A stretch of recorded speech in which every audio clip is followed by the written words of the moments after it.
All right. Hello, everybody. Welcome to the monthly inflation and jobs report update here. It is the month of March, Thursday, March 27th, 2025. My name is Albert. I'm the founder of Albert's List. We're a job search, AI, and side hustle education organization. Also, I think teaching the beauty and everything of economics and how that might impact those three areas for you. With me are my two co-hosts, Colin and Dr. Reilly White.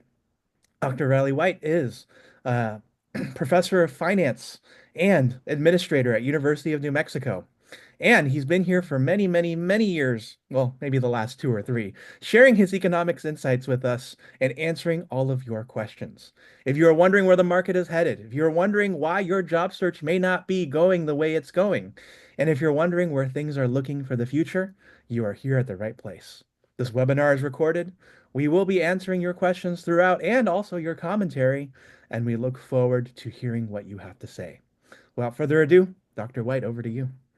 Thank you so much, Albert. Thank you so much, Colin. Thank you for having me here in the magnificent Bay Area. So thrilled that we can do this breakdown. We can rock and roll with this. And please, as always, put in your questions in the chat. I love hearing them. You've got here, of course, one of my favorite human beings, Aaron de los Reyes, who of course is serves with me magnificently. Threw him on a board for the cancer support community, Los Angeles. Shameless plug. And what I'm going to do today is go through a bunch of different economic factors and economic data that has just come out, try to make some sense of this. Aaron and I had some back and forth earlier this week that I found was interesting and something to consider, which has stuck with me incidentally as we kind of engage this particular presentation. I just want to make sure I have the right March jobs report open because I had like 3 drafts up here before I did it. Here we go. Now, and we're okay. Here's what we got. So let me go. Let me do a couple of things here. I'm going to change my display settings because I know people in the cheap seats want to see it. I'm going to lower my resolution on my computer so it's just basic, like I'm operating on a desktop CRT monitor from 1997, which really gives me the economic thrill I'm looking for. And then I'm going to put it in in the right display mode because I know PowerPoint sometimes has a little bit of trouble interpreting what I mean. Let's see here. So I'm going to go down a little bit and let me just adjust this real quick. Here's what we got. Keep changes. This is always disappointing, but here we go. So let's do it for the current slide. All right. So taking it from the top here in the monthly job report, as you can see, we've got this, and I just want to make sure I can see the questions at the same time. So let me bring up my Zoom group over here. Oh, now my computer locked up. So now we're doomed. So anyway, so what we have right now, we're going to go over the AI illustration every month. You know, one of the parts about running the AI illustration in this particular month, and I might have to do it this way because I want to be able to see the chat window too, but maybe I can expand it a little bit here. Let's see if I can. Okay, so there we go. So I got the chat window up. Now we're cooking with Crisco. So whether you're rocking and rolling from Oakland or you're the Oracle of Orinda, we've got some. I love everything geographically inaccurate about California, Melanie. I tried so hard. Los Angeles doesn't exist on this map. Is that a good thing? Is that a bad thing? I mean, I don't know. There seems to be a lot of activity, though. At least there's there. And, you know, you can argue that Bakersfield is represented. But beyond that, there's a lot of issues with this. And, of course, the Salton Sea, which I have had the curse of visiting before. What a lovely place. Nice place to get, to get wined and brined, which is delightful. And Seattle is now in Eureka. Thank you so much. Oh, yes, of course. Those of you on the chat window, of course, please share your LinkedIn. You can connect with me on LinkedIn as well. I always enjoy it. It is one of the great joys to make these questions and to get and actually host this kind of shenanigans that we're going to do today. Okay, so here's what we got. So we got this coming along. At least the Albert's List spaceship looks very similar to Albert's actual spaceship that he flies to and from various parts of the Bay Area. So obviously very important. Now let's talk about this jobs report summary on the jobs data in February. And I'm going to make a separation between these numbers, which we call the headline numbers, and some other numbers that we've got cooking as well. So we are in a weakening job market. We've known that for some time. But this is not a catastrophic jobs report. This is not even, I mean, this is unpleasant. This is a mild, this is like a slightly this is like a one log fire. It's disappointing. It's kind of there. It lights up the room still a little bit, and it's enough to deal with. But it's not absolutely a catastrophic jobs report. We added 151,000 jobs. I'm going to show you where this is affected coming up next and some of our new data that we have. Jason has a question. I may have asked this ahead of time. He says, just in case, what is your view on the economy and the federal workforce as it continues to be terminated? I was one of the first ones to be illegally riffed by Doge. I'm so sorry. Drop your LinkedIn. So this is a big deal. So the federal workforce in general. So a couple of things to unpack there. That's about 3 million federal workers in general and a whole slew of other workers who aren't directly under the Fed, but rely on a lot of federal contracts, from contractors to other people to entities and businesses who depend on kind of that reliable stream. Now, if you've been in the unfortunate situation where you were doged in this particular case, this is going to hit, but it's going to be showing in the next 3, 6, 9 months, et cetera, on this jobs report. It's not something that's even picked up even marginally in this data, but it will be. And the Fed is one of, Colin says, is the Fed the biggest employer in the U.S.? Independently, oh, that's a question. So, if we look at all of the Fed and its entities, is the Fed the biggest employer? It very well might be.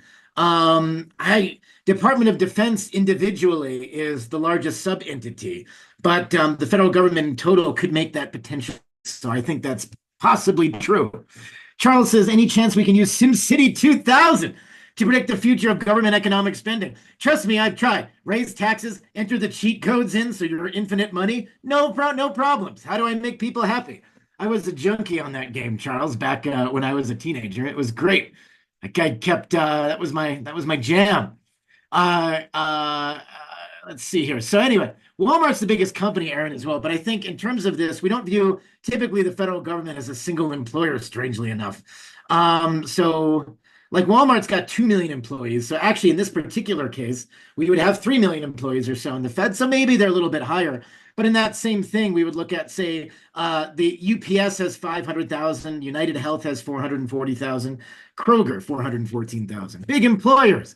So it's still right now when we're seeing jobs about the healthcare industry. Really, we added about 63,000 jobs there. That's been the same as this month and last month and the prior month. We're getting older. Healthcare spending is 17% of our GDP. We don't have an answer for healthcare spending and making it cheaper, so it's being pushed. And so a lot of the job growth we're seeing is in this area. We did see some positive spins. We haven't seen financial activities as the number 2 sector in a while, which is unusual, but that's building up kind of into tax season, and that's sort of a cyclical thing that we see. Likewise, construction, we're seeing spring, we're seeing some places coming online for the building season again, so construction was also up. But these are pretty low numbers, very marginal numbers for a national employment situation. And leisure and hospitality, incidentally enough, again, seasonally speaking, down $16,000, retail down 6, and professional and business services also down 2. Colin says, current status, a Canadian citizen from South Africa heads Doge with the power to follow Fed. Have we, Fed employees and yanked federal funding? Have we seen a similar case like this in history? What an adventure. So we're seeing losses here, and labor force participation dropped to 62.4%. Labor force participation is the ratio of our people who are looking for a job or have a job divided by the population in our workforce. And we know that our potential workforce is limited by age. Retirees in general, because we get older, they fall off that workforce, that participation rate lowers. Since 2000, we've seen participation rate drops in recessions, and we just haven't recovered them. So some of this is due to an aging society. Some of this is due to the fact that people do drop out of the labor force when they can't find jobs. But let's get in and kind of talk about what is the difference between the good numbers we're seeing and the bad numbers we're seeing. And I also want to headline something, a conversation that Aaron and I had. And Aaron made a very good point in a conversation. We were talking on the phone the other day. And Aaron says to me, we're looking at this, it's been a long time since, and Aaron, please interject. I'm going to represent you positively, but I'm going to misquote you indefinitely. He's like, it's been a long time since we've seen a administration really go so serious into changing the economy that they might accept a downside of an economy to reform it into something else that might be different. And this is a very interesting philosophy. So, in most of our lifetimes here, at least during the last 50 years or so, where we've been conscious and thinking about the job market, administrations haven't been seen as opposing the job market. It's taken as a given thing when you have an administration that they work for the job market to improve it some way, like the Fed tries to maximize employment and do all these other things.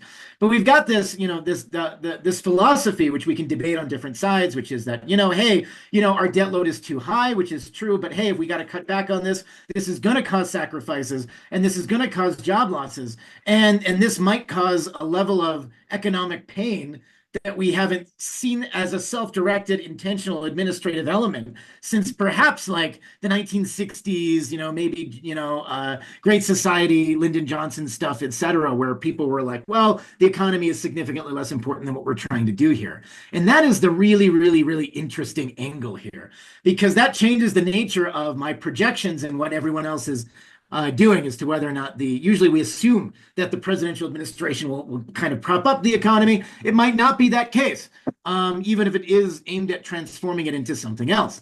So we've got two pretty good overall job market indicators on the top. And I grabbed this from Bridgewater, who came out with a nice update in the last week on unemployment rate and the monthly change in our employment rate, about 4.1%.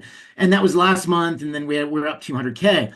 Now, let's look at down here some of the most recent data and survey-based indicators that we have. And again, higher number than before is a worsening job market. So Challenger layoffs are up. The Warren notices of layoffs are up.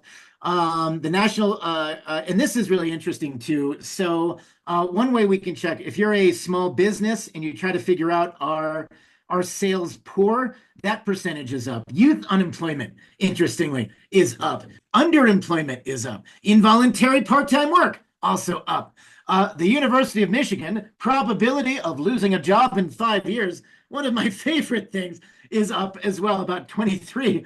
And the New York Fed, the expectation of higher employment survey is now up to 39. And then lower numbers worsening when you look at hiring plans, CapEx plans, our firms planning to hire, our businesses planning to spend money to build stuff, capital expenditures. And then you look at consumer labor differential, expected change in employment, and household income expectations. So people are negative. Bad things are looking in the future, and people are negative. And if they're negative, theory is they spend a little bit less money because they're a little bit negative.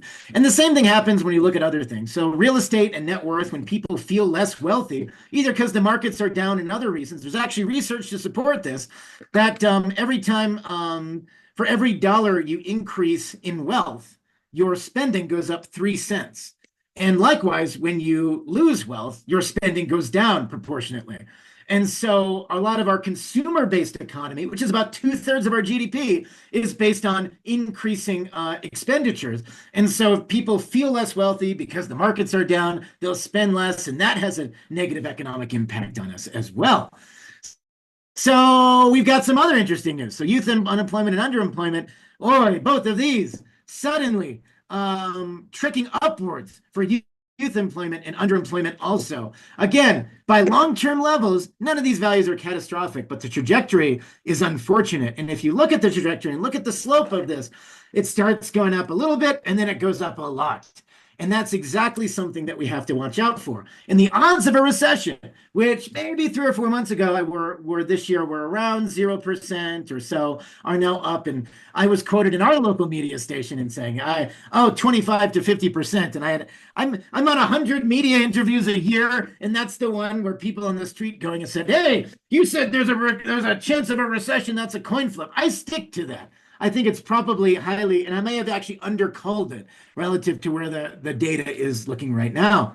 Another thing to consider, your involuntary part-time work. You want to work full-time, but you can't for economic reasons, also up in this red line here. And our overall unemployment rate is in blue, but we're kind of trending upward across the board. So we're seeing this as a tendency overall in the economy. Next on the docket, we're talking about federal worker employment. 3 million federal workers, which is not overall, in the scheme of things, more or less than what we've had in time since World War II, basically. But cuts are coming, and they're likely to continue to come up from Doge Mountain downwards, and that's going to affect a lot of people's interpretation. So the question is, thanks. Are you looking? Stop Googling my articles, Albert. Don't show the people this. Let them think that I don't, they'll test me on my media comments. So one of these things, there's going to be a whole bunch of hits from outside of the state from this. That'll be really weird. So yes, all of that's true, by the way, and I stick to that comment.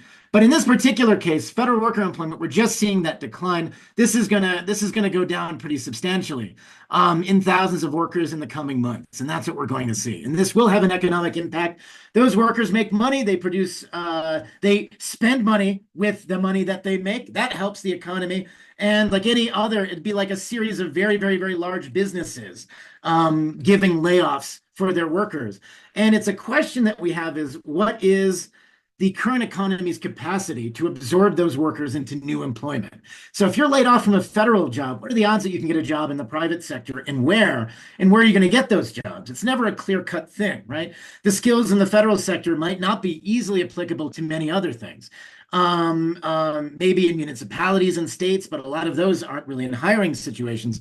And as a consequence, there's quite a variation on this as well. Good links from Scott as well. Scott, great to see you again, and thanks for coming by to share this as well. Now, it wouldn't be Albert's List monthly economics report if I didn't give you a year-on-year change in U.S. tech employment from Joe Politano, who is, of course, the maestro of excellent graphs. And Aaron points out the $5 trillion asset hit on equity and debt pricing is a big shock in spending consumption. Absolutely right. And I'm not seeing a lot of credible information to say, oh, stocks will double by this time 2 years from now. I don't believe that will happen. I think we're in a kind of a rough market this way. One of the things I showed last month when we looked at, say, forward price to earnings ratios, price to earnings ratio is the ratio in an individual stock price of the price of the stock over how much money in earnings per share the company actually makes. And so right now we're somewhat high. But if we look at historical data and go back in time through this, when PE ratios are this high, an individual stock return may be high or low in a given year, but 10-year stock returns are very disappointingly low, like around 3% per annum annually when we have price to earnings ratios that are this high. So going forward, we're not looking at merely a 1 to 5 year thing. It could be an extended period where stock prices may not recover if the data from the past is accurate. It may not be. And that's kind of the things that we can get out of this. Nor is this a prescription, or is this a destiny that we have to follow? So this is an interesting dilemma that we're kind of facing at this moment. So look at tech employment for a second with me here. Overall, you can see where if you're sitting there feeling the malaise in your sector, and you've got a bunch of the skills or some of the skills that are listed up here, you're validated. I want to validate the struggle with which you're having at finding those jobs. We had this elaborate year-on-year change in hiring since basically, if we go back since the beginning of the last financial crisis, a steady upward tick in tech jobs, or 100K a year of additional jobs was put in the economy. And even though that went down in COVID and surged back after COVID, in 2024, 2025, we've seen that recover, but we're still just barely breaking even in tech. And you can see where custom computer programming services got hit hard, but software publishers are coming back a little bit. Computing infrastructure, data processing, coming back a bit, but a fractional growth in the job market compared to the year-on-year expectations in 2017, 2018, 2019. As Albert points out, it's not you, it's the market in this particular case. And he's absolutely right. And that is a thing that you have to consider. Now, one of my favorite aspects of this. Oh, is there more Reilly quotes? What's up with the Reilly quotes? And it's good. It's good. No, but the Reilly quotes, they're listening to me. They don't need to read me at the same time. This is not like Reilly 4D. It's like, come to the Shed Aquarium in Chicago. We'll do a 4D show. Reilly will laugh at you and into your face, and you'll feel the wind from his blustering. It's not going to be. Thank you, Albert, and I appreciate this. This is what we're about. I'm also do this. Let's scan this, and we should do this as a. Let's do this as a 3D session. Slides and IMAX would be cool. Thanks, Melanie. I'll put that in my slide budget for next month. It's good. Oh, it's good to see you, brother. I'm so glad you came by today. This is great. They came by. Hey, thanks for showing up at my jobs report. This is nice. So we've had to skip on pixels. Jesus. God, you're murdering me slowly, and that's okay. That's fine. Hell 9000. That's pretty good. I can do that. ChatGPT can narrate it for me too in a much more pleasant voice. So let's talk about California and Texas job losses. So we go back in time for basically the last year, January 24, January 25. Shout out to Aaron for sending me this chart as well. Aaron's great on the charts. He's great, just like this. I don't know what it'll be, 3 a.m. in the morning or 3 p.m. in the afternoon, but Aaron's there. He's got it. But if we look at this, there's this great article that came out, looking at this and taken from BLS data. Total jobs in Texas, of course, just eclipsing California. So the market locally is also tough. But you look at where the market is, California's seen drops in construction, manufacturing, information, finance, professional business services, and leisure and hospitality right across the board. Sectors that Texas saw growth. Where you did see growth, you've got government. Huzzah, what a great time. And then healthcare, social assistance, and private education also up. Really good for Californian healthcare and social assistance. Not so good in Texas. So things that we got to worry about when we get into this. So is the dream over in California? So is it there? Just like a fog, blowing in and then blowing out again. I mean, this is the question, isn't it? In the daytime, do the jobs burn away? I mean, this is really, really, really a question that we have to address, both nationally and as a state and locally. But California has been in a morass here, and it's hard to engage. Being a tutor at Kumon looks to be growing, says Melody.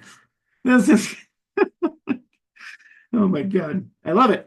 Exactly right. This is a great growth industry. Yes, go find your industry. Oh, yes, California manufacturing is down.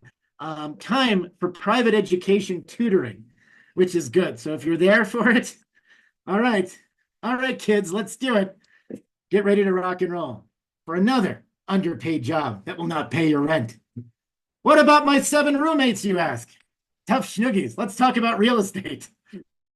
So change in non-farm payroll since January 2020, the 50 largest metro areas by population. And so this is another way to look at this to say, hey, wait a second. Has the Bay Area been worse than other parts of the country? And it has been.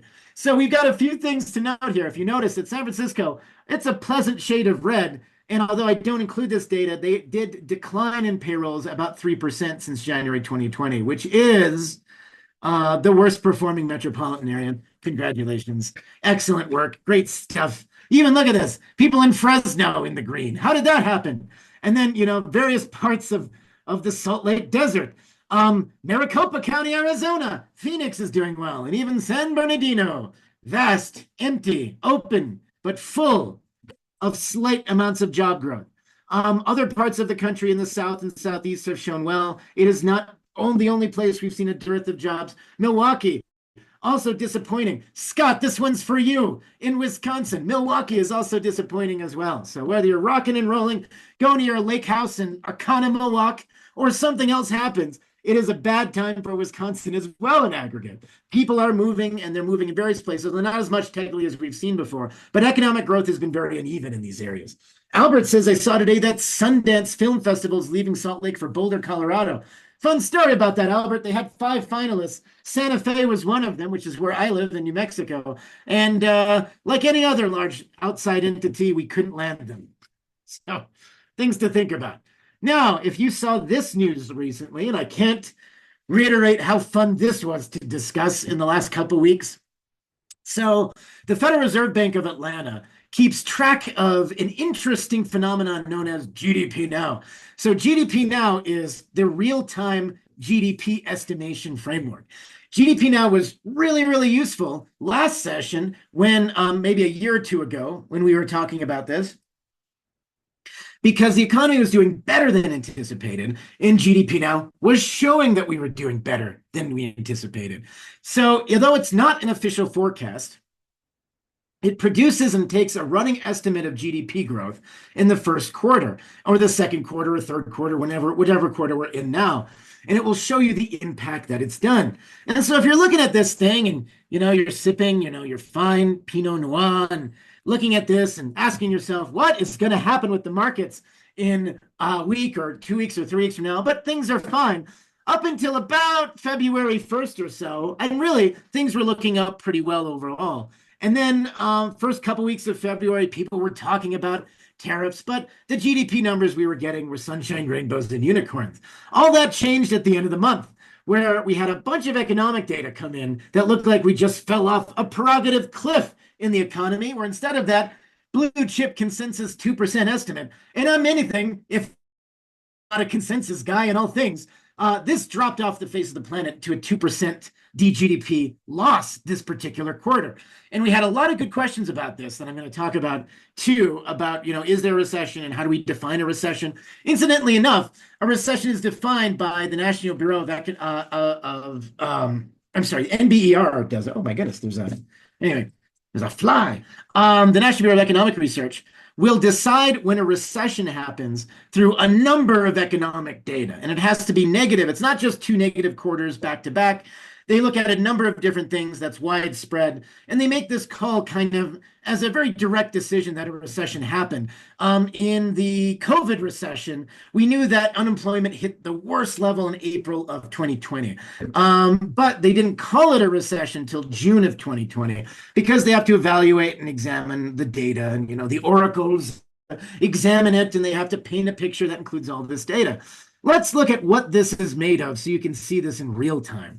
And so the GDP estimate that it runs, I mean, we were solid in February at a 3% growth rate. Producer prices coming in, wholesale trade, international trade. This is all good. We found out actually, international trade, we had a big push in January where we imported a lot more in the fear of tariffs. And in February, with the fear that tariffs were going to happen. And so a lot of these numbers were jacked up because a lot of companies loaded up on inventory in preparation for the higher tariffs they would have to face.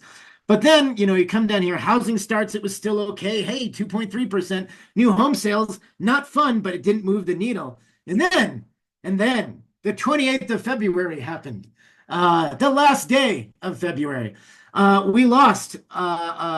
We had some very weird prints. Advanced manufacturing came out. Manufacturing, construction spending came out. Automotive sales came out. International trade came out. And our needle on GDP suddenly went like whoosh, it shifted downward for all these reasons. Now, you'll see these numbers go up and down with time, right? So the employment situation was more positive. So instead of a 2.5% GDP loss, it was a 1.6. But then retail trade was kind of disappointing and it went down to 2.1 again. Housing starts went up to 1.8. So it's constantly being reevaluated based on the numbers that are coming out. And this is only through the 18th of March, which is when I think I grabbed this slide to put it together. And we can go to the website now and take a look at it. But it's basically a running tally of where we are at this moment.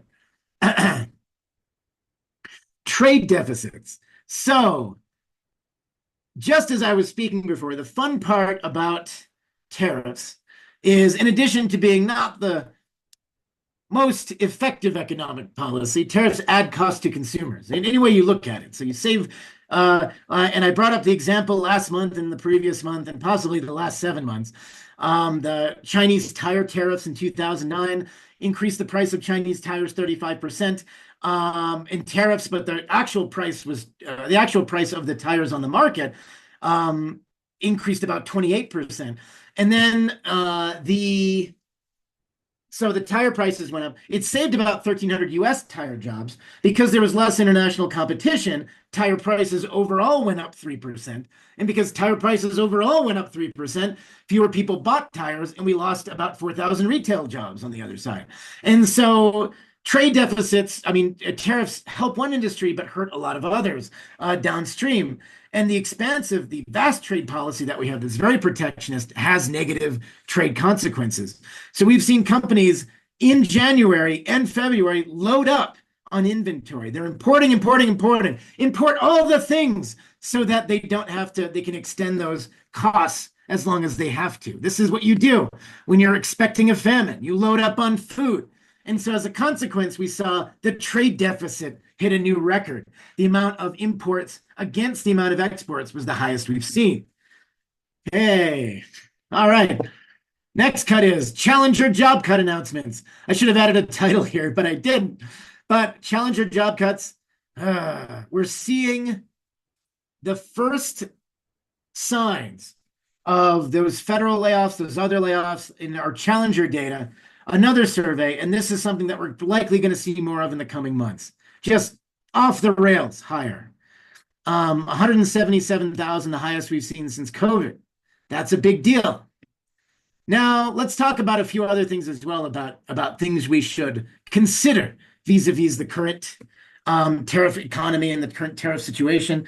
I've got some other data too. I have your questions up here. I made a note in my head. I was at work all day, which is typical as you were being a Thursday. That's not a brag, by the way. I'm not saying, oh, I've got a job and I was at work today. I didn't mean it that way, and I really apologize. If you are looking for work, that was not very sensitive, and I do apologize for that. I wrote down a whole bunch of lists of all of your questions about this. This was really, really good, and I just want to make sure that I cover them all.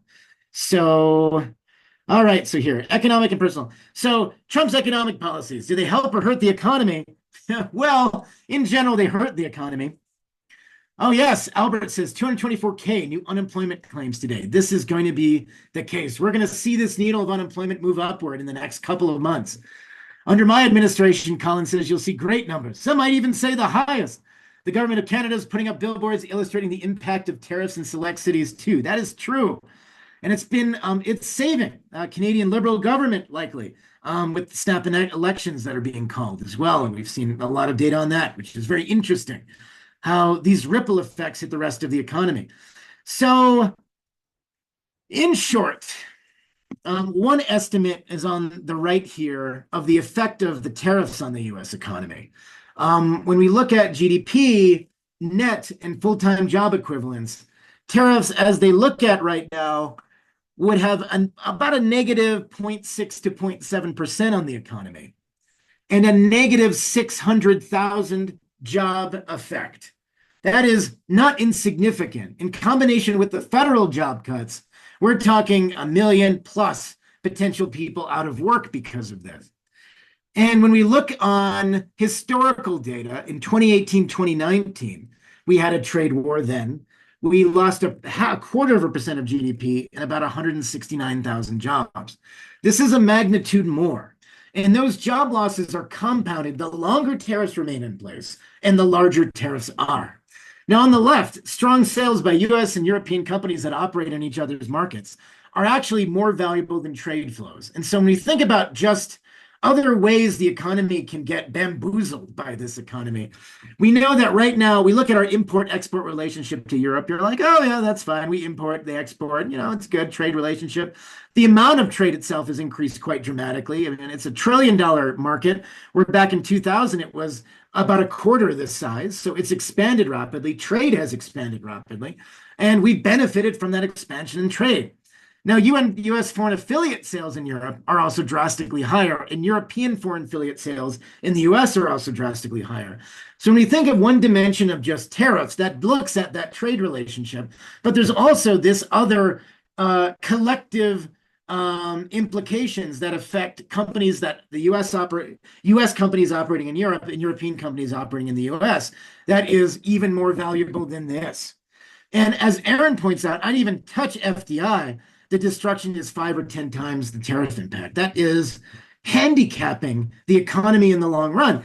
And you need this is not even like I'm not a particular type of economist, but this is widely spread in the economics industry that there's a million cases we can point to about this. So bottom line is this. So one person that asked and said, hey,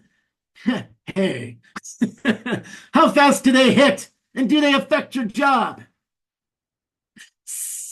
Tariffs can impact the economy surprisingly fast. So, but it varies from industry to industry, and the short answer is here, like all things, it depends. So history and data show import taxes raise costs almost immediately and disrupt supply chains. That's what happened when Trump slapped that 25% steel and 10% aluminum tariff in 2018. U.S. steel prices jumped 5% within a month. Aluminum jumped about 10% in a month. Hooray! Higher input costs.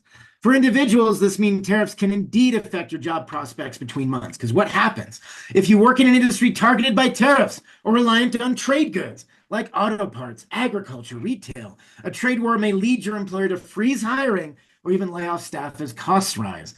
During the US-China trade battle before, business surveys repeatedly flagged tariff uncertainty as a reason for slower hiring. That's what's happening. Next on the docket, let's talk about the industry trends, layoffs, funding, and hot skills. I had a lot of specific questions about this. So we know what happened. We went from rapid expansion post-COVID to mass layoffs in the past couple of years. About 428,000 tech employees were laid off globally in 22 and 23. In-demand skills and roles. This is one question I had as well. A little bit of hope for you working on this. Despite these layoffs, there's like red hot demand in a few sectors.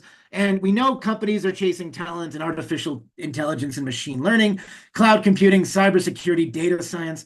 This was, a LinkedIn analysis just like a month ago showed AI, ML, and machine learning, AI, and cloud skills ranking among the top for both 2024 and 2025. But as Albert points out, if those areas slow down, what happens? That's going to be a real question because that is really the golden spot right now. We just aren't seeing that type of, if you're software, if you're something else, if you're enterprise, we're not seeing that level of hiring that we saw in aggregate, even prior to the COVID pandemic for the previous 10 years. And so this has been really, really a significant downside. One thing of note, driven by AI, if anything, if we look at IT sector investment, another Joe Politano chart, the information we have through 2024, companies are putting tons of money in property, plant, and equipment. And this is a shift of resources. So this is also what we're feeling as well. The human resources, less so the actual physical resources, the servers, the power, everything that makes the AI economy run. Restarting nuclear power plants, a la Microsoft for AI, right? 3 Mile Island. Let's run ChatGPT on that thing. See what happens. Exactly. And this is what we're seeing. RTO selling lots of Aeron chairs. That's interesting. That's good. Give me all the chairs. It's a big day for chairs. Sherry, informative. Increase in net property, plant, and equipment is the highest we've seen, driven by all those things. And we're seeing that the companies are throwing money here. They're not throwing money in the hiring. And that's also contributing to this in many ways. And that's also an important factor. Marcia, good to see you, Marcia. Those require steel and aluminum subject to tariffs. Oh, that's so good. You're absolutely right. I cannot build, as it turns out, my factory out of cardboard, although, which is imported, of course, probably from also Canada. Mike says, but don't you think that Section 174 tax rule changes that took effect made a big difference? Oh, 100%, Mike. And I'm not blaming it on AI, but it's not helping, is what I'm saying. Absolutely right. So the tax rules back in Section 174, which we talked about a couple months ago and a couple months before that, basically when you look at the ways that companies and startups can write off those expenses and saying, well, before they could write off everything and now they really can't and they got to pay that tax money, that reduces hiring. Absolutely right, Mike, and that's important to note. Albert says, so lots of data jobs in data center management, construction, water delivery. Colin says, high chair investment, no hiring. Empty chairs and cubicles. I like to buy at least 5 chairs at once, Colin. I don't know about you. Albert says, be like Levi Strauss, serve the data center. Gene seller to gold miner, don't be like the data center. I like this. A nice 49er parable, if you will, in this. Be the guy selling shovels or jeans in those situations. Or like my great-great uncle. Make the first electric gas lighting in San Francisco and then charge people for it and then try to make a monopoly of all things. And then try, very interesting man, very racist man. AI investment, impact on jobs and productivity. The surge of investment in artificial intelligence is starting actually to register in the economy. We know machine learning promises to make workers more productive. So one big question somebody asked me was, what's the net impact of this? I'm going to refer to the Goldman Sachs estimates. Worldwide AI adoption could raise productivity by about 1.5% and lift global GDP by about 7%. Now, I believe this, but let's back up a little bit because I want to throw some cold water on this. I had an opportunity. I was speaking at a quantum workforce event a few weeks ago, and I met an entrepreneur in the quantum space who shuttles between New Mexico and in the Bay Area. And we were talking about AI, and he's got a lot of stuff in AI, a lot of work in AI, a lot of startups in AI.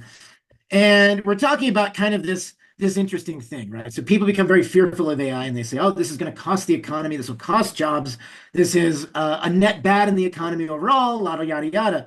But when we kind of level this out and we kind of discuss some issues, we know that previous technological progress hasn't resulted in job losses. It shifted jobs, and we've continually expanded. So why would this be different?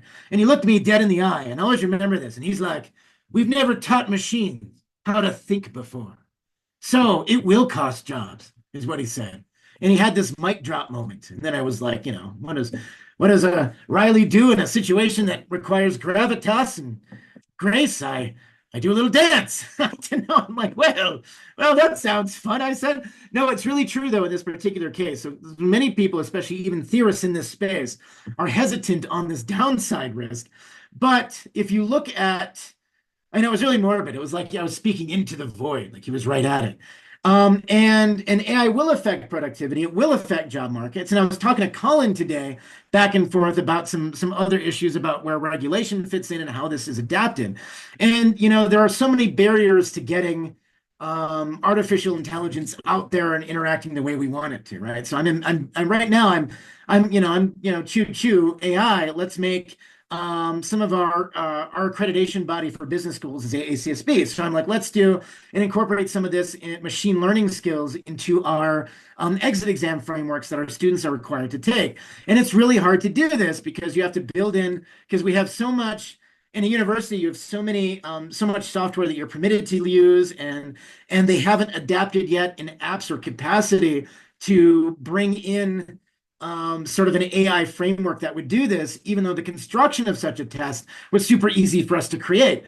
And so we're missing some pieces in here. And that's what you see when you're ahead of the curve in adoption. Like it's a bit of a pain to do it, right? It's like when if you fooled around with cryptocurrency or lent cryptocurrency, it's fun, but it's something that no one else like unless you're really, you have a reasonable level of technical aptitude and patience, it's not necessarily at a user experience level for every Joe and Jane Schmo to work with. And so it feels that way still in this sector. And there are so many barriers that have to be overcome for this to be really reach its potential. But that will happen.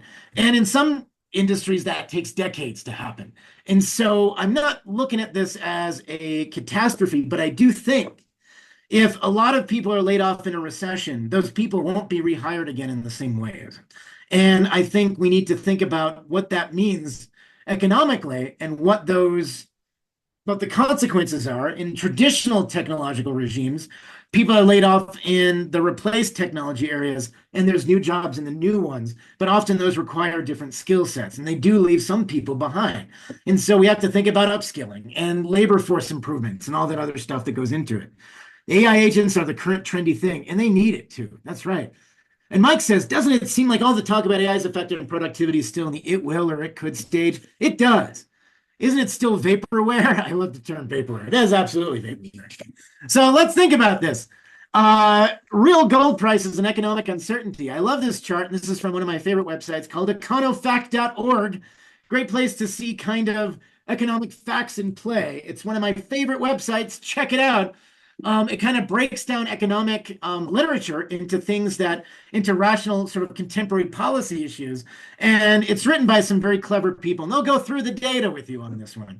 Like if we just built policy off of econofact.org, we'd be solid. But they had this really, really interesting. Oh, yes. Ah, yes. Hey, Marcia. Yes, thank you. That's the Marcia run tick. There's the answer to my Eventbrite question about why recessions are particularly bad versus single quarter of decline. And so those recessions in particular, when we look at this, the longer recession lasts to kind of piggyback on Marcia, is that we don't have that job growth disappears. And it's an excuse for the companies who have been looking to recharacterize or refurbish or redo their labor force to do so and then reinvent themselves anew. And that's good for the economy in a transitional stage, but it causes net losses of workers with certain skills that can't be regained quickly. Right now, kind of switch gears a little bit, gold prices and global economic uncertainty. So a lot of you are looking at this, and if you've been investing in certain things, and a lot of people like to buy gold. And as I like to point out, Warren Buffett had an interesting comment about gold. Gold is really just I mean, it's a fascinating, at the atomic level, right? It's a very heavy metal, right? And but gold itself is nothing to sneeze about. He wrote about this some years ago, and it's likely the data's changed since then. So he basically said if you mined all the gold in the world, you would have a cube. And I think the cube is like 68 feet by 68 feet, wide, right? So it is indeed a 68-foot cube, about a school bus and a half wide. All the gold that's ever been mined in the world. And it seems like a small amount, but that's actually, as it turns out, a lot of gold. It's more than $1 trillion worth of gold, in fact. And if you have a choice to buy with $1 trillion to buy that golden cube or to buy all the farms and factories and things that make and do things like in the Mississippi Valley, what would you pick? And you would almost always pick the stuff that does things. Gold is a shiny object, fundamentally, one that's critical for the history of human trade, but it is a shiny and interesting object. But people go to gold when they perceive economic uncertainty. And economic uncertainty levels are high, and gold prices have risen along with them. And that's what we've seen right now. And so, a good proxy for an international commodity and how it affects, or it might be a litmus test for how people are feeling, is the gold market. Gold prices go up as uncertainty goes up, and that's what we've seen lately. Oh man, this is good. What a good discussion happening right now.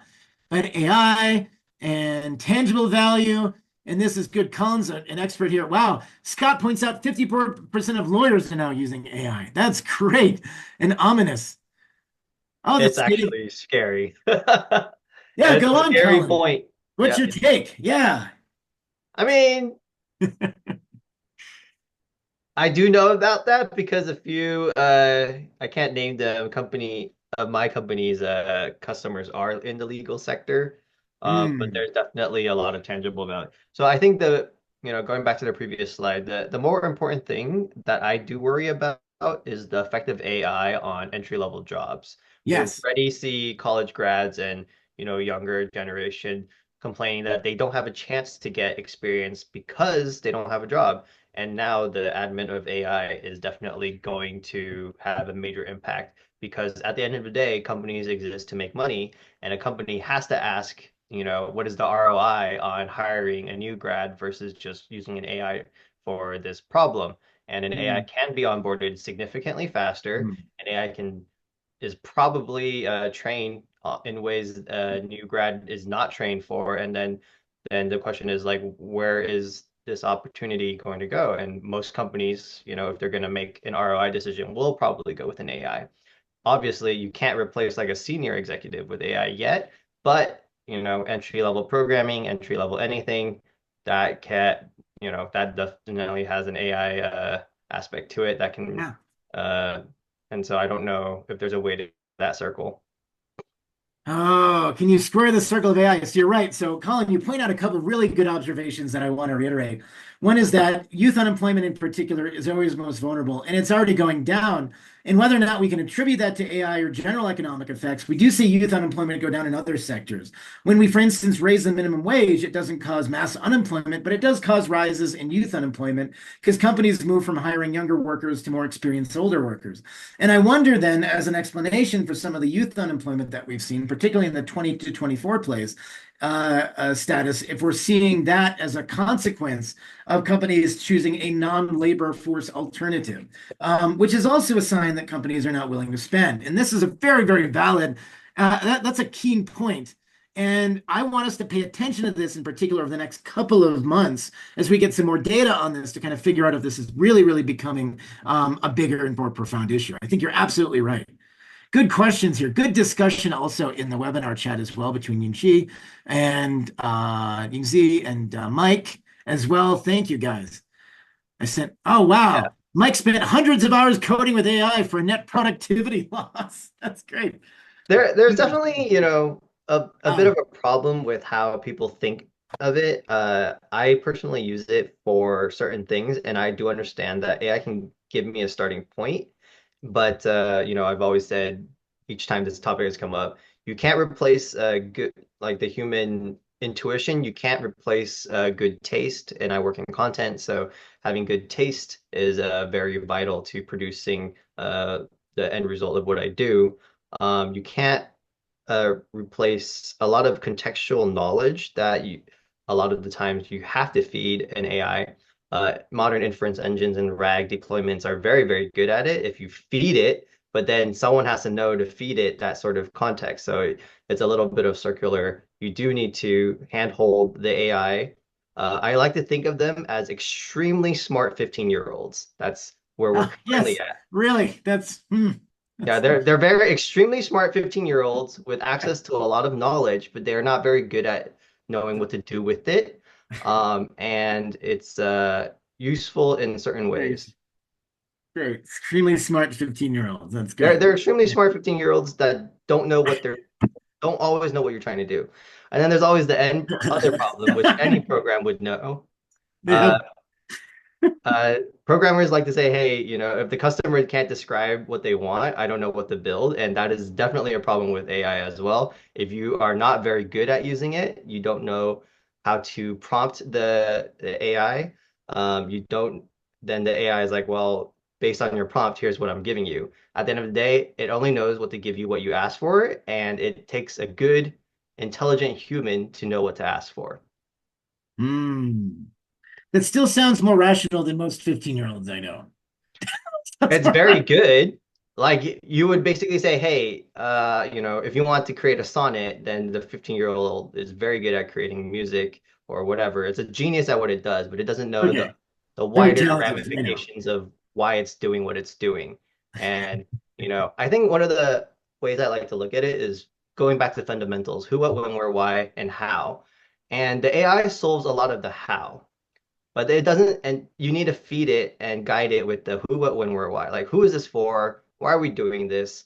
What is it going to, what do I want this goal to, project to accomplish? Da, da, da, da, da, da, Hmm. all that stuff.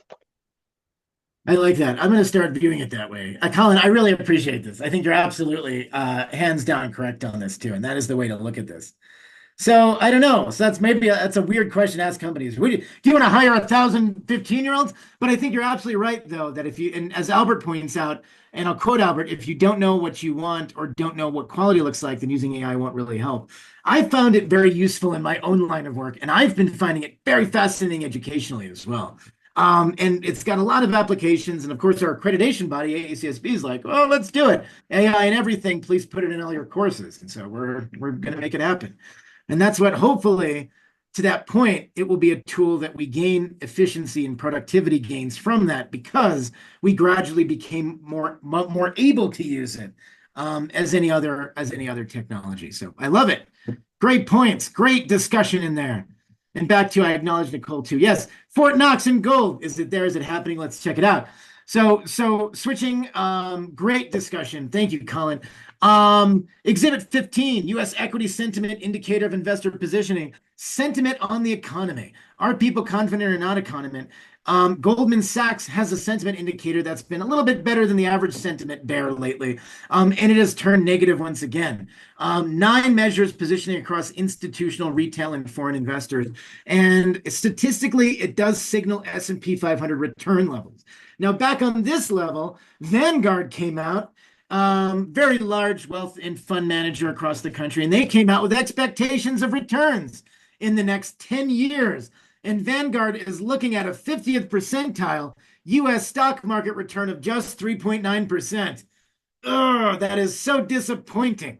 That is just, and let me reiterate this, a profoundly disappointing equity number for a 10-year period that we've ever seen. That would be the most disappointing 10-year period since we saw back in I bought at the height of the tech bubble and I sold at the bottom of the Great Recession sort of deal. And this is what we're looking at too. And although this is not guaranteed per se, whoops, sorry about that. Let me get this going again. Let me make sure oh, there it is. Just want to make sure that the screen sharing was working. It's not the end of the world, but it is a sign that a lot of investors are becoming wary. Normally, if we go over the long term, since 1926, the stock market, if I define like the S&P 500 as the stock market, returns an average of 10 or 11% per year. People are like, oh, it's gambling. It's not really gambling. And if you go to a casino, yes, the casino rules, the casino games, that's all geared so the house wins. That's the intention of that. But probabilistically speaking, over a long period, 10, 20, 30 years, you will come up on top in the equity market. But, it would be funny on a side note, those statisticians in the house, maybe we're just in a 400-year mean reverting thing, and this is all a lie. But if you don't believe any of that, you should expect 10%, 11% long-term average for pure equity plays. 4% is very disappointing. And they're even saying that to get to that normal-ish level, we have to be basically above the 90th percentile of expected returns in the future. And that is profoundly disappointing. Aaron, what do you say about this? How do you think about them apples? Aaron says, my point of view is that when we get a recession, we will overcorrect by laying off too many over 50-year-olds and try to replace them with AI and young workers. And then as AI and young workers prove they're very bad at complex client government first support and complexity, then firms will rehire 50. Check it out. You heard it from Aaron first. Has Aaron ever been wrong? Nobody has the proof. So I think he might be onto something. Another way as well, particularly if you've got an 11-year-old like I do, what is the tooth fairy payout per lost tooth? Now, I give a lot of IOUs. I write a lot of futures content on like Dentine. So my son has to deal with a lot of complex and contracts when he engages with tooth fairy related things. I actually wrote a contract that we had to do this anyway. But right now, tooth fairy payouts average only $5 a tooth. Going downhill for the first time after a very long period of increases. What does that mean for the economy? $2 a tooth back in 2010, $5 now. It's still a solid growth rate. So I believe this. If I go back in time with this looks more like the equity market to me. And so I'm still, Melanie points out, still cheaper than an egg. Yes, Melanie, as she dines on her breakfast of children's teeth in the morning. What? Yes, I can't wait. Better than gold. Gold is trash. Jessica says, currently counting my teeth. One of those things. This is really interesting. Now, look at industrial supplies and consumer goods versus all other imports. So another thing as well on analytics side. So industrial supplies and consumer goods, companies went out and bought their inventory in January. And here's another chart that shows this versus all other imports. So we're not just importing everything. It's literally our companies are stocking up on cheap goods so they can sell stuff this year in anticipation of tariffs. And it just happened post-election. Now, credit card defaults. Now, I've looked at credit card defaults in a bunch of different angles. This is just looking at credit card defaults among smaller banks. So if we look at across our country at about the 4,000 or so financial institutions, many of these banks who are not in the top 100 largest by assets are these community banks, these local banks. Often they have their own credit cards at all. And we've seen these credit card loans in particular, very specific. 3,000 too many, says Aaron. I see Aaron is a fan of the Japanese and German banking systems with high levels of concentration. Oh, this is really good too. I want to catch up on your comments too. If I missed your comment, just keep saying it and I'll address it. 1,000 should be enough, said Aaron. That's pretty good. Marsha says, if Chiefs are this, it costs me more to go to the dentist. Yes. So our credit card defaults are now at record levels. Take a look at this. We hit slightly over 7.5% of a default rate on credit card loans, which is higher, as it turns out, for these small banks than either of the last 3 recessions that we've seen, which is remarkably high. And this is really affecting some consumer lending prospects as we go forward. And this was on the rise anyway, but it's still on the rise today. Now, extending that outward and going back down into the Bay Area for a second, let's talk about Bay Area specific hiring patterns. So right now, San Francisco on the left, San Jose on the right. What's happening? What's cooking? Let's go through a few things here and discuss. So overall, the number of unemployed people increased from December to January by almost 7,000 in San Francisco and about 4,000 in San Jose et al. And the unemployment rate in both places ticked up after some improvement in December. And across the board, and this is really disappointing, those year-on-year percentages, if you can see them, I know they're hard to read in the cheap seats if you're on a small screen, or if you're driving your, please don't look at this while driving a motor vehicle or operating heavy machinery. But if we go down here to financial activities, across the board, they're down 3.3% in employment in the year. Manufacturing is down 6.5%. Construction is down 4%. Everybody's feeling that lack of information, that lack of hiring, and information is down 3.5% and shed another 3,000 jobs after showing some promise between December and January.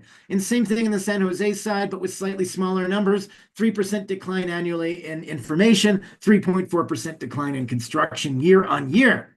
This is an eye test, as Aaron points out, but fortunately for us, a fairly brief one. We can go back into this, and that's the overall picture. I want to make sure I cover a few of the other questions that we got cooking. So let me change this up a little bit. Let me get back to my normal screen. And what we're going to do, all right, keep the changes. Boom goes the dynamite. Thank you guys for sticking online, the 43 of you who are still rocking and rolling. Let's go in here, and then we're going to look at a few things. And I'm actually going to bring up the GDP tracker right now so we can get a sense of where the economy is doing at this moment. So let's grab that sucker, GDP tracker. No. GDP now from the Federal Reserve Bank of Atlanta. Here's what we're going to do. What we do. All the way over here. Forecasting. Oh, we got some stuff. I'm going to switch. I'm going to share my my most recent screen here. So you can rock and roll here. Federal Reserve Bank of Atlanta. GDP now. Zoom in for the cheap seats here. This will be a little bit tougher to read. But evolution of the Atlanta Fed and GDP now real estimate. So even in the last week, we've seen a pretty consistent number that will end up about 2% below target. The alternative model forecast, which adjusts for imports and exports of gold, shows a slight increase in GDP to 0.2%. The nowcast of the first quarter real gross private domestic investment growth decreased from 9.1 to 8.8% too. And so we're seeing this component contribution charts. They have so much fun data in here that you can actually look at, play with, tell your friends about, get hits on. They have contribution charts here as well. And you get a sense that most of this, if we go down to their first quarter contribution chart, most of this negative part is due to this net export hit that we hit from a lot of these companies buying up on those tariffs expectations. That's driving it down a bit. That's a lot of spending going out the door. But then you have other things as well. Residential investment is down. Private inventories are still up. Non-residential investment is up. So this is fundamentally what we're looking at, a trade policy affected mechanism that created this decline. And then if this is temporary, if firms or if the president moves back on tariffs or they input tariffs, and then there's not any more of this preparation, this will likely adjust, but then we'll look at other negative consequences elsewhere. So this is going to be really interesting to pan out. So this is solid. So Albert, so this is good. You want to react to that said. Oh, thank you so much, guys. This is great. Thanks for the nice words here too. Thank you, Aaron. Sorry, catching up on some stuff. Is anything growing in the Bay Area? Not a lot. Going back here, I'll bring you up. Distortions depends. Good. Look at this stuff. That's the kind of AI active search that we're doing right now. So let me stop this for a second, and I'm going to go back here, and I'm going to try to find one more data here. But anyway, things to look forward to or look forward against is what the economy is going to do in the near term. So we'll see what happens, see if this pans out or doesn't pan out in the next few months. Big thing is trade policy. It's bad news bears, but it might be a government that if they double down, if the presidential administration is correct, they're going to input long-term tariffs on a whole bunch of different products and services. Despite this delay, this will have adverse economic effects. It will also affect other policies and trade wars and all those other things that can create from this. So let's see what happens. Aaron says we'll get smoked if we double down. Of course we will. Albert says negative jobs report by May. What do you guys think? Are we going to get a negative jobs report? I think actually if the Challenger data is true, it may come up sooner than we think. It might be next month even, or even 2 months from now, if some of that forward-looking job data pans through. And that makes you wonder how the stock market will react because Will that like lead to a Fed put or something, you know? Hmm. So this is interesting. I'm glad you brought up the Fed in this too. So one thing is, okay, economics team, if you're still around and for some reason there's nothing better to do on a Thursday evening, thank you so much for sharing your time with us. One of the things that I want to go over again, and I go over this sometimes. So the Federal Reserve has two big goals. They want to maximize employment and they want to keep inflation at about 2% or so. And so this has a couple of effects on it, right? So when we experience inflation, they raise overnight lending to large banks called the discount rate. Because what this does when they raise that rate, that makes it more expensive to invest in stuff for companies that has an echo, a ripple effect on all the other rates in the economy. And it makes it more expensive to invest in build structures and materials. But that reduces the monetary supply. So what it does is it helps control inflation, which is a lot of money and no place to put it. On the other side of it, one of the things they've been doing and started to do was to lower rates. And we were pretty excited last year, and a lot of that was in the stock market that the Fed was going to aggressively lower rates in 2025 because inflation has gone down. They can feel comfortable stimulating the economy. The real tricky spot to be in is in the next 6 months to a year because you've got a tariff based inflationary pressure that will extend through the economy. It's going to make stuff more expensive. That's going to go on to consumers. So the Fed's going to be a little bit reticent at reducing rates further if they're worried about inflation. On the other side of the equation, you're going to see a weakening job market, and the Fed's going to want to lower rates to improve and incentivize companies in relationship to the job market.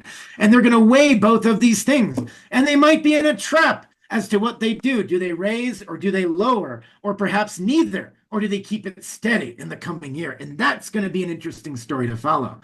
What is the Fed going to do in response to this? And then Albert says, if we were in the 2008 recession timeline, where are we? Are we in mid 2007? So this depends. Recessions can come on real quick depending on circumstances. If we keep hitting ourselves in the trade foot, it's possible that we may actually be well within the 2007. Aaron says we're in April '08. I think he might be right because it can turn really quickly beyond this. Especially if this quarter and the next quarter end up being bad, that could be bad news bears.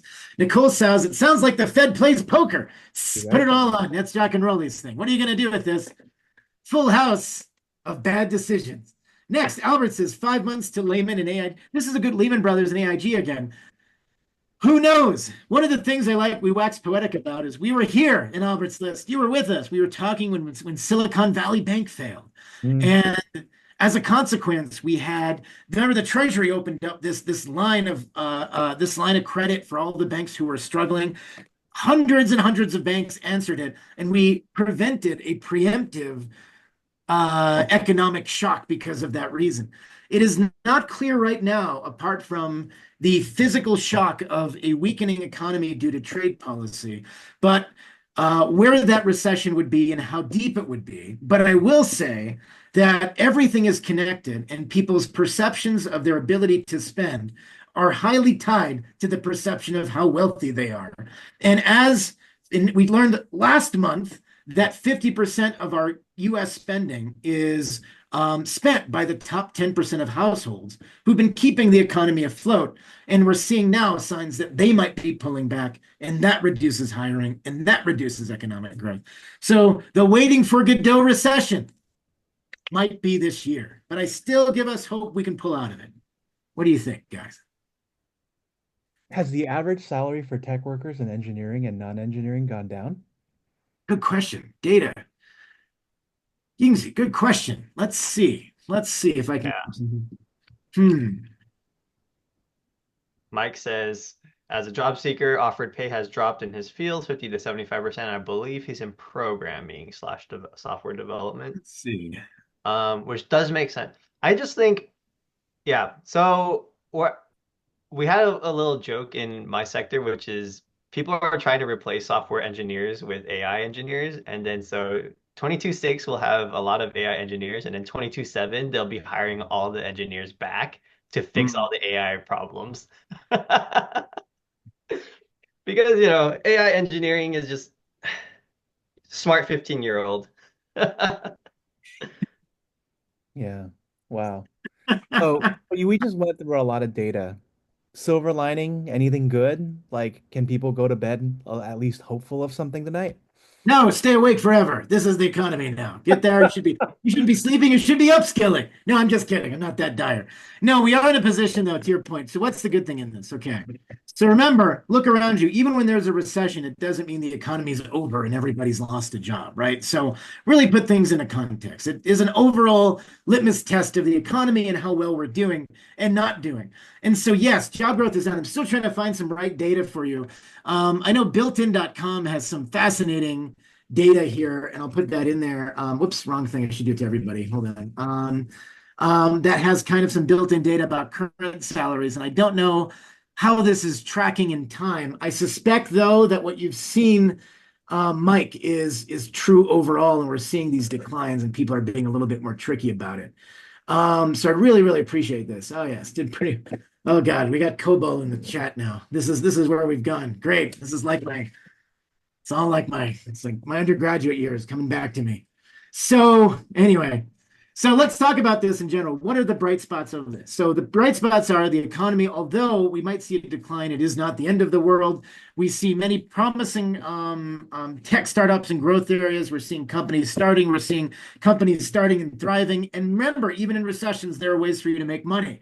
And so it is never so dire. It's never binary, like it's the end of the world and it's the best part of the world. Time doesn't work that way, but it will be more challenging. But use that opportunity and keep upskilling, keep building a resume, and do spend those hours that you have being able to be competitive in that way. Make sure you have a good story about yourself. Tell a compelling engagement story. As things get competitive, one of the things you'll do is just remember how you distinguish yourself from the other 100 people in that list. Put something on your resume that distinguishes you. You're the chess champion in, Alamo or something. And then you did something else that you are the Walnut Creek, all-time, leader in walnut shelling. And I'm trying to think about these things. Those are interesting data that people follow and we remember. So in this hiring market, keep trying, keep expanding your goals and try the best you can to do well. So it's not the end of the world. There's many bright sides into this. In the sense that there are jobs available. There's churn. We hire, yes, millions of people. There are still millions of openings available across the board. And even though they are for different skill sets and other things, they're always going to be there even in a recession. So keep on keeping on. That was very lackluster. It's like I was selling a product like I didn't believe it. Like I'm selling like I'm saying. I'm selling like a Ford Pinto or something. Yeah, it'll get you to work, and it's got tires. We all love tires. They're on the road. You can move them. So that's what it felt like. So I know what I sounded like, but I appreciate that. I just good things about the economy. I'll ask AI. This will sound unconventional, but I do recommend everyone look into what AI tools are making their way into their professions and learning how to use them correctly. Like that will be a Yeah. huge competitive advantage. Whatever you're in, look into like who's trying to make an AI for that thing, and then realize that you're just going to upskill yourself to a higher level, controlling the AI to do the harder work. Oh, that's a great point too. And I remember I didn't answer your question. There's a couple of questions I didn't answer. So if I didn't answer your question, put it in the chat now. But I want to say a couple of things. We talked about layoffs. We talked about some other things. Somebody asked me, this is one interesting question I received. So, do people make smart money decisions when they don't have to? Oh, that was a fascinating question when I saw it because I'm I thinking, love that one. let's say So when you you bought don't in a have to, Bitcoin at a buck, right? And now it's 80,000. Not necessarily a smart money no, decision, but you made a lot of money. So are you smart? Are you dumb? Or are you just lucky? great question. And this is fun. A lot of times this is fun. This is a great question, and I appreciate this. Also, Melanie, I want to comment on Melanie's comment. Looking for a stylish, fuel-efficient ride with a retro vibe. Meet the Ford Pinto. God, she's still. Oh God, you're gonna make me cry. I love the Bay Area. I love you all. You guys are wonderful. Anyway, so do people make smart money decisions when they don't have to? Easy money. We have a whole segment of behavioral finance that talks about this.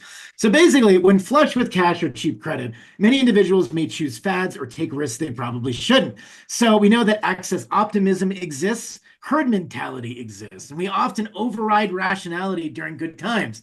So we saw this in 2020, 2021, stimulus checks in hand, zero commission trading, millions of people went into speculative bets, meme stocks, crypto coins, NFTs, not because of fundamental value, for hedonic value, which is still a thing, but it was exciting and everyone else was doing it, right? And so no, I don't think people make smart decisions when they have to and when they don't have to, which is why people like me have jobs. But speculative bubbles, and we always do this, and I make the same foibles as well. I just like the stock, says Albert. That's right. Oh God. I'm still thinking about the Ford Pinto now. I can't, I'm still riding that down my imaginary highway. Just me, it's me, Highway 190, Ford Pinto. That's all it is. What So do you think of the upcoming tax cut legislation that I guess will make its way through as soon as we cut the government? so yes. So let's think about this. Do tax cuts stimulate economic growth? Yes. But remember, for good things or bad things, trade-offs exist in all things, and we can't pretend that trade-offs don't. My question is, if you're simultaneously trying to balance, if your goal is to balance the budget to reduce debt and reduce our, so when we spend more money than we have, that's called a deficit in the economy. And we've had one each year since the mid 90s. That collectively, adding up all those deficits, is what we call the national debt. So that's the amount of money we owe ourselves. And that's held 5% US in China, 5% Japan. It's held worldwide. It's held in our savings portfolios and in our IRAs and our 401ks. And so these are two things that are being communicated right now. We need a balanced budget, which is one thing. And then we also need tax cuts and the tariffs will pay for that. The tariffs are not going to pay for those tax cuts. And the problem is, particularly if we're in a situation where the economy starts tanking, that revenue starts dropping as well. And so I don't think it will have the desired effect of balancing the budget meaningfully. And I think at the same time, the stimulus effects that it will do won't be enough to keep us out of a recession. Ba-dum-bum. Bum. The last three tax cuts have added 10 trillion to the debt. Oh my Lord. Yeah. Yeah. Oh, God. All right. So I think we're getting to the end here. I hope people feel at least somewhat encouraged. If not, uh, Oh, sorry you we should. can't do that for you. But let's just say between now and our next webinar, which is April 29th, which is a month and 2 days from now. Number one, what can job seekers do to help themselves? And number two, what should we watch for? Bum. Okay. Two things. What are jobs? So here's the thing. Right now, I'm interested in the job market Encouraged data is a that comes strong out. word. So it's going to take us a few months to see the effect of these Fed cuts, and they're likely going to be with us for the next year or two. So that's always going to start driving down those market numbers. And then I'm interested in what we're seeing. I'm interested in how the GDP data works in the next month and whether that sort of one-time reaction that we're seeing to tariff policy continues in coming months and having negative effects across the economy. Keep an eye on CPI. Watch the prices. Are they increasing as well? Are we seeing tariff effects if those tariffs come into place? Now, we've paused some of our more ambitious tariff ideas from the administration. If those come into play again, and we're talking about them next month, do expect that we'll end up in the. There's so much to watch out for. Watch all of the things. Just literally do anything. Just turn on the TV, look at the news, do something, watch everything, because they're all going to affect the economy and how it's going to pan out in the next future time. But anyway, for you job seekers in the market, don't lose hope. Keep trying, keep rocking, keep upskilling, keep rolling. Take a look at your CV and make sure that cover letter has a great story about who you are that somebody can't read on a resume.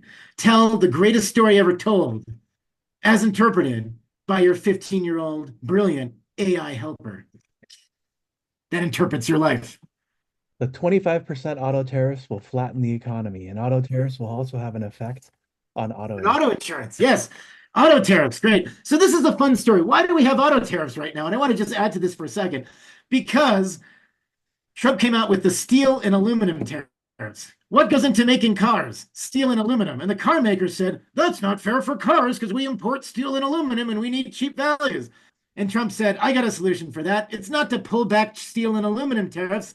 I'm going to give you your own tariffs. And they're like, I don't like it, but I'm okay with it because they'll make. So it's like this trade policy phenomenon that became To solve a single bad policy, you've created another policy, a policy that's terrible. Oh yes, I don't know. I've had too many mice. I released a bunch of cats. I have too many cats. I released too many jaguars. I have too many jaguars.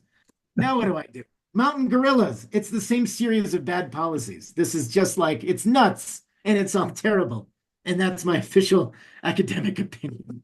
But this is That's good. why you have It to is add the word downstream impact into your vocabulary because we're all about to learn downstream. what that means.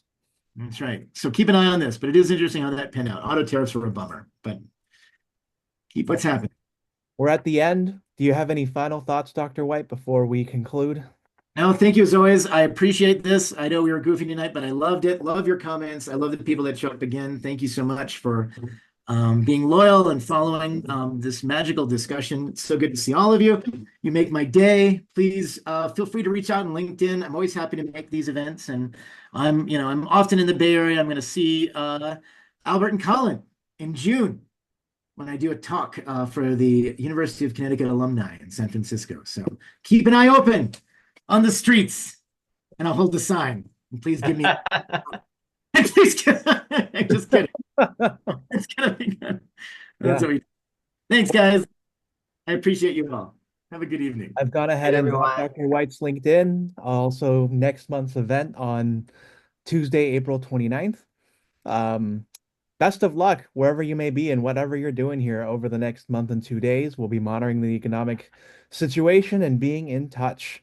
This has also been recorded, so it'll be on YouTube soon, and we will follow up with the link. Thank you, everyone, for spending your time with us, and we will see you all again very soon. Goodbye.